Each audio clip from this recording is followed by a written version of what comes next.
যে সভ্যতার সংঘাত নিয়ে আমরা কথা বললাম এবং সভ্যতার উত্থান পতন নিয়ে আমরা কথা বললাম, এটা আমরা বাংলাদেশের সাথে মেলানোর চেষ্টা করি। সভ্যতার সংঘাত এটা বাংলাদেশে আছে কিনা? হক ও বাতিলের চিরন্তন দ্বন্দ্ব বলতেছি আমরা। আমরা কি দ্বন্দ্বের মধ্যে আছি নাকি আমরা সিলেবাসের বাইরে? আছে। কিভাবে আছে এই দ্বন্দ্বটা? আপনার সামনে কিভাবে আসে এই দ্বন্দ্বটা? আপনার সামনে আসে সেকুলার রাষ্ট্রের মাধ্যমে। হক ও বাতিলের যে চিরন্তন দ্বন্দ্ব, এটার আমাদের এই জমিনে এটা সুরতটা হইল সেকুলার রাষ্ট্র আর ইসলামের ব্যবস্থা দ্বন্দ্ব। বুঝতে পারছেন? আবারও বলতেছি, হক ও বাতিলের যে চিরন্তন দ্বন্দ্ব, ইসলাম আর জাহেলিয়াতের মধ্যে যে সংঘাত, এটার বাস্তবতা আমাদের জমিনে, আমাদের সময়ে এটার বাস্তবতা হলো সেকুলার রাষ্ট্র। কেন? আমি এটা ভেঙে বলি আপনাদের। একটা এক্সাম্পল দেখতে পারেন। আমাদের দেশে এখন জাতিসংঘের মানবাধিকার কমিশনের অফিস চালু করা হচ্ছে। এটা হলো এমন একটা প্রতিষ্ঠান যার কাজ হলো এমন সব জিনিস বাস্তবায়ন করা যা ইসলামের সাথে সাংঘর্ষিক, রাইট? কাগজে কলমে আপনি বলেন 90% মুসলিমের দেশ, কিন্তু আপনি এটা বন্ধ করতে পারতেছেন না। আপনাকে এটা জিজ্ঞেস করা হয় না, এটা বাস্তবায়ন করা হচ্ছে। এটা কেন? কারণ এটা সেই দ্বন্দ্বটা আপনার এখানে আছে। সেকুলার রাষ্ট্রের কারণে আপনি এটা করতে পারতেছেন না। দেখেন, ইসলামের সবচেয়ে ব্যাপক বহিঃপ্রকাশটা কিভাবে হয়? ইসলামের মধ্যে অনেক জিনিস আছে। ইসলামের আকীদা আছে, ইসলামের ইলম আছে, আদব এবং আখলাক আছে, ইসলামের রুহানিয়াত আছে। কিন্তু ইসলামের সবচেয়ে কম্প্রিহেন্সিভ ম্যানিফেস্টেশনটা কখন হয়? ইসলামী শাসন এবং ইসলামী সমাজের মধ্যে দিয়ে। কারেক্ট? ইসলাম আসলে কি এটা আপনি বুঝবেন যখন আপনি ইসলামী শাসন এবং ইসলামী সমাজের মধ্যে যাবেন, রাইট? একই কথা আধুনিক জাহিলিয়াতের ক্ষেত্রে প্রযোজ্য।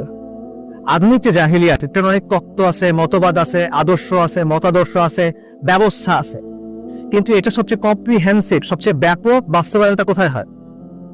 সেকুলার শাসন ব্যবস্থার মধ্য দিয়ে। আপনার জীবনে তো কেউ এসে তত্ত্ব মতবাদ নিয়ে আপনার সাথে কথা বলে না, কেউ তো দার্শনিক প্রশ্ন নিয়ে আপনার সাথে আলাপ করে না। এই একাডেমিক ডিসকাশনের কোনো ভূমিকা আপনার লাইফে নাই, দৈনন্দিন জীবনে নাই। আপনার দৈনন্দিন জীবনে কি আছে? শিক্ষা ব্যবস্থা, অর্থনৈতিক ব্যবস্থা, প্রশাসন, আইন, বিচার, রাইট? মিডিয়া, সংস্কৃতি, কাঠামো কিছু। এই কাঠামোগুলো কি দিয়ে চালিত হয়? এই মতবাদগুলো দিয়ে, এই চিন্তাগুলো দিয়ে, এই আকীদাগুলো দিয়ে। এবং এগুলোকে নিয়ন্ত্রণ করে কে? বেশিরভাগ ক্ষেত্রে এগুলো নিয়ন্ত্রণ করে সেকুলার রাষ্ট্র, রাইট? তাহলে যেভাবে ইসলামী সমাজ এবং ইসলামী শাসন হলো ইসলামের সবচেয়ে কম্প্রিহেন্সিভ ম্যানিফেস্টেশন, ঠিক একইভাবে সেকুলার রাষ্ট্র হলো আধুনিক জাহেলিয়াতের সবচেয়ে কম্প্রিহেন্সিভ ম্যানিফেস্টেশন। এবং এই কারণে এটাই হলো সভ্যতার সংঘাতের রূপ আপনার চোখের সামনে। এই জিনিসটা কয়েকটা বিষয়ে প্রমাণ করা যায়। ফর এক্সাম্পল, সার্বভৌমত্বের যে ধারণা, আমরা জানি যে আধুনিক রাষ্ট্র মানে সার্বভৌম। সার্বভৌমত্ব না থাকলে একটা পলিটিক্যাল এন্টিটি রাষ্ট্র হিসেবে গণ্য হয় না। সার্বভৌমত্ব মানে কি? সার্বভৌমত্ব মানে হলো নিজ সীমানার ভেতরে রাষ্ট্র হলো চূড়ান্ত কর্তৃপক্ষ। রাষ্ট্রের আইনই চূড়ান্ত আইন। একমাত্র রাষ্ট্র আইন প্রণয়ন করতে পারে, এই আইন সবার উপর বাইন্ডিং, এবং চূড়ান্ত আনুগত্যের হকদার হলো রাষ্ট্র। এই ব্যাপারে ইসলাম কি বলো? এই ব্যাপারে ধর্ম কি বলো? আমার কথা বলতেছি না, ইউনিভার্সিটি সেকুলার একাডেমিক আছে, পল খান, তার একটা বই আছে, putting liberalism in it's place. ওখানে উনি বলতেছেন একত্ববাদী ধর্মে স্রষ্টার যেসব বৈশিষ্ট্যের কথা বলা হয়, সেকুলার ব্যবস্থায় রাষ্ট্রের উপর এই বৈশিষ্ট্যগুলো আরোপ করা হয় সার্বভৌমত্বের মাধ্যমে। আবারও বলতেছি, একত্ববাদী ধর্ম মানে হলো ইসলাম, ক্রিশ্চিয়ানিটি এবং ইহুদি ধর্ম। এই ধর্মে আল্লাহর যে সিফাত আছে, এই সিফাতগুলোর মধ্যে কিছু কিছু সিফাত আধুনিক রাষ্ট্রের উপর প্রয়োগ করা হয় এই সার্বভৌমত্বের কনসেপ্টের মাধ্যমে। সার্বভৌমত্ব কি আরোপ করে রাষ্ট্রের উপরে? সার্বভৌমত্ব বলে যে চূড়ান্ত আনুগত্য, মাত্র এটা বললাম যে চূড়ান্ত আনুগত্য হলো রাষ্ট্রের। আইন ও বিচারের একমাত্র উৎস হলো রাষ্ট্র। রাষ্ট্রের সীমানার মধ্যে সবচেয়ে বড় কর্তৃপক্ষ রাষ্ট্র। রাষ্ট্র ঠিক করে কোনটা বৈধ, কোনটা অবৈধ, কোনটা হালাল, কোনটা হারাম। রাষ্ট্র সহিংসতার বৈধতা দেয়। আপনি রাষ্ট্র যখন কাউকে মারে, অথবা রাষ্ট্রের জন্য যখন কাউকে মারা হয়, তখন সেটা ভালো কাজ, আপনি খেতাব পাবেন। কিন্তু যদি অন্য কাউকে মারেন, যদি অন্য কোনো কারণে, তখন সেটা খারাপ, আপনাকে ফাঁসি দেওয়া হয়। অর্থাৎ সে সহিংসতার বৈধতা দেয়। এবং রাষ্ট্র হলো নাগরিকদের পরিচয়ের উৎস। কোনো মানুষের যদি এই যে আপনার যে পাসপোর্ট আছে, সেটা হলো ইন্টারন্যাশনাল আইডেন্টিটি কার্ড, রাইট? আপনার যদি দেশ না থাকে, আপনার কোনো নাগরিকত্ব নেই, ঠিক আছে? রাষ্ট্র আপনার অস্তিত্ব ঠিক করতেছে ইন এ সেন্স। এবং নিজ সীমানার মধ্যে শিক্ষা বলেন, অর্থনীতি বলেন, সামাজিক কাঠামো বলেন, সংস্কৃতি বলেন, প্রত্যেকটা জায়গা রাষ্ট্র কর্তৃত্ব করতেছে। তো আধুনিক জাহিলিরা কার্যত রাষ্ট্রের উপর দেবত্ব আরোপ করতেছে। সে রাষ্ট্রকে একটা ইলাহতে পরিণত করছে। এবং এটা পুরোপুরিভাবে ইসলামের অবস্থানের সাথে সাংঘর্ষিক। চূড়ান্ত কর্তৃত্ব, আইন প্রণয়ন, আনুগত্য, হালাল হারাম, সহিংসতার বৈধতা, এই সবগুলো জিনিসের কর্তৃত্বটা একমাত্র আল্লাহ। তো রাষ্ট্রে যে দেবতায় পরিণত হওয়ার ব্যাপারটা, এটা কিন্তু দুর্ঘটনাভাবে মানে অ্যাক্সিডেন্টালি হয় না, এটার পিছনে একটা হিস্ট্রি আছে। এনলাইটেনমেন্টের মাধ্যমে ইউরোপ সেকুলার হয়ে উঠছে। সে সমাজ এবং শাসন থেকে ধর্মকে সরাইছে, কিন্তু সে ধর্মের প্রভাব থেকে মুক্ত হয় না। ধর্মের কিছু কনসেপ্ট সে রেখে দিছে, যার মধ্যে একটা কনসেপ্ট হলো পবিত্রতা। এই যে আমার পবিত্রতার যে ধারণাটা আছে, কিছু জিনিস পবিত্র, কিছু জিনিস অপবিত্র, এই হিসেবে থেকে আসে। ধর্মের বাইরে পবিত্রতা অপবিত্রের কোনো ধারণা আছে না, এটা একটা ধর্মীয় ধারণা। কিন্তু দেখে সেকুলার রাষ্ট্র পবিত্র অপবিত্র আছে। পবিত্র সংবিধান, রাইট, জাতীয় পতাকা, জাতীয় সঙ্গীত, এগুলোর ব্যাপারে হুকুম আহকাম আছে। জাতীয় সঙ্গীতের অবমাননা হইতে পারে, জাতীয় পতাকার অবমাননা হইতে পারে। অবমাননা মানে কি? সেটা সম্মানিত বিষয়, সেটা পবিত্র বিষয়। আদালত অবমাননা হয়, সংসদের অবমাননা হয়। এটা কিভাবে হচ্ছে? কারণ এই বিষয়গুলো পবিত্র। আবার এটা আমার বানানোর কথা না।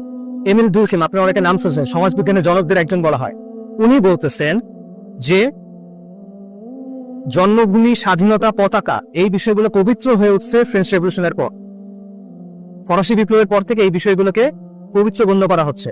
আমেরিকান একজন সমাজবিজ্ঞানী রবার্ট বেলা, উনি বলতেছেন যে আধুনিক দেশগুলোতে, বিশেষ করে আমেরিকার কথা বলতেছেন, জাতি, দেশ, জাতীয় মুক্তি, জাতীয় শহীদ, এই ব্যাপারগুলোকে যেভাবে ট্রিট করা হয়, এগুলোকে যে ভক্তি এবং শ্রদ্ধা দেখানো হয়, এটা ধর্মের মতো। এমন উনি বলতেছেন এটা হলো সিভিল রিলিজিয়ন, নাগরিক ধর্ম। এই কারণে এই সেকুলার রাষ্ট্রে নবী সাল্লাল্লাহু আলাইহি ওয়াসাল্লামের যদি অবমাননা হয়, সেটা বিচার করে না, কারণ তার কাছে এটা পবিত্র না। কিন্তু যদি আদালতের অবমাননা হয়, সেটা বিচার করে, কারণ তার কাছে ওইটা পবিত্র, রাইট? সো পবিত্রতার জায়গায় সে একটা প্রতিদ্বন্দ্বী স্থাপন করতেছে আপনার সামনে। এখানেও দেখেন সেকুলার ব্যবস্থার সাথে আমাদের দ্বন্দ্ব।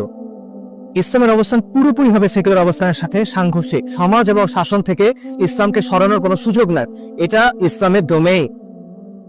ক্রিশ্চিয়ানিতে একটা কথা আছে যে render unto God and render unto Caesar, যে যেটা রাজা সেটা রাজাকে দাও, যেটা আল্লাহ সেটা আল্লাহকে দাও। এটা বিকৃত ক্রিশ্চিয়ানিটির শিক্ষা, কিন্তু এবং কোনো কিছু তো ইসলামে নাই। ইসলামের অবস্থান কি? আল্লাহ আযজা ওয়া জাল্লা বলতেছেন ওয়া হুয়া আল্লাযী ফিস সামাই ইলাহু ওয়া ফিল আরদি ইলাহ। সূরা যুখরুফে আল্লাহ বলতেছেন আল্লাহ আসমানে ইলাহ এবং তিনি জমিনে ইলাহ। ওয়া হুয়াল হাকিমুল আলী, তিনি সর্বময়, তিনি প্রাজ্ঞ, প্রজ্ঞাময়। সেকুলার ব্যবস্থা জমিনে আল্লাহর যে কর্তৃত্ব, এটাকে অস্বীকার করতেছে। কিভাবে?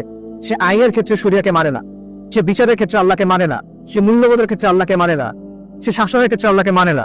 সো বেসিক্যালি সে জমিনে আল্লাহর যে কর্তৃত্ব, এটাকে অস্বীকার করতেছে। ইসলামের অবস্থা সিম্পল, সার্বভৌম সত্তা আল্লাহ, বিধানদাতা আল্লাহ, এবং আল্লাহর উপর ঈমান আনার দাবি হলো, আবশ্যক হলো যে আল্লাহ যে সিস্টেমটা আমাদের দিচ্ছেন, আপনি এই সিস্টেমটা বাস্তবায়ন করবেন। এটা আল্লাহ অপশনাল করেন নাই, এটা আল্লাহ আপনার খেয়াল খুশির উপর ছেড়ে দেন নাই, এটা আল্লাহ ভোটের জন্য ছেড়ে দেন নাই, এটা আবশ্যকতা, এটা ঈমানের দাবি। আল্লাহ সুবহানাহু ওয়া তাআলা তার হুকুমের সাথে তার ইবাদতের প্রশ্নকে যুক্ত করছে, একসাথে দুটাকে বলছেন ইন্নাল হুকমু ইল্লা লিল্লাহ, আমার আল্লাহ তা'বুদু ইল্লা ইয়্যা। আল্লাহ বলছেন হুকুম আল্লাহ, তারপর আল্লাহ কি বলতেছেন? আল্লাহ নির্দেশ দিচ্ছে তোমরা আল্লাহ ছাড়া অন্য কারো ইবাদত করবা। হুকুমের পরে এই কথা আল্লাহ বলতেছে। আল্লাহ সুবহানাহু ওয়া তাআলা প্রশ্ন করতেছেন আফা হুকমু জাহিলিয়াতি ইয়াবগুন ওয়া মান আহসানু মিনাল্লাহি হুকমান লিকাওমিন ইউকিনুন। আল্লাহ প্রশ্ন করছেন তারা কি জাহেলিয়াতের হুকুম কামনা করে?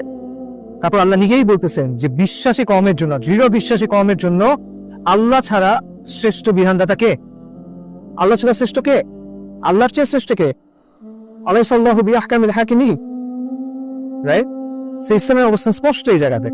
আল্লাহ সুবহানাহু ওয়া তাআলা বলতেছেন সূরা নিসাতে যে আমরা যদি আমাদের বিবাদের ব্যাপারে, আমাদের মোকদ্দমার ব্যাপারে আল্লাহ এবং তার রাসূলকে বিচারক না মানি, আমরা মুমিন হতে পারবো না।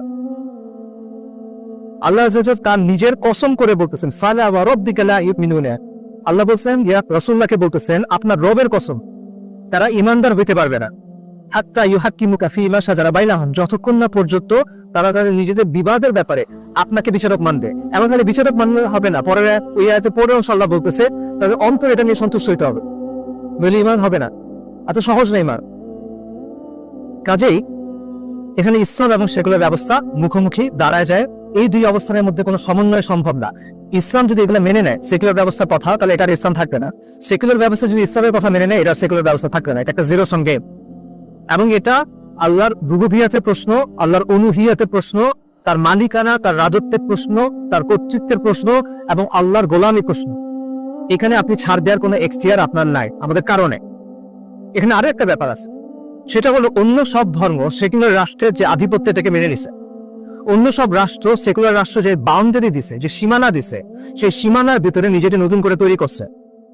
সে একটা আধুনিক সংস্করণ তৈরি করছে এবং সে তার আগের অবস্থান ছেড়ে চলে আসছে। ইসলাম ছাড়া, ইসলাম এখনো সেকুলার রাষ্ট্রের কর্তৃত্ব মানে নাই। ইসলাম এখনো সেকুলারিজমের আধিপত্য মেনে নেয় না। ইসলাম হলো প্রতিরোধের শেষ ফ্রন্ট, এবং এই কারণে সেকুলার রাষ্ট্র ইসলামকে অন্য 10টা ধর্মের মতো চিন্তা করে।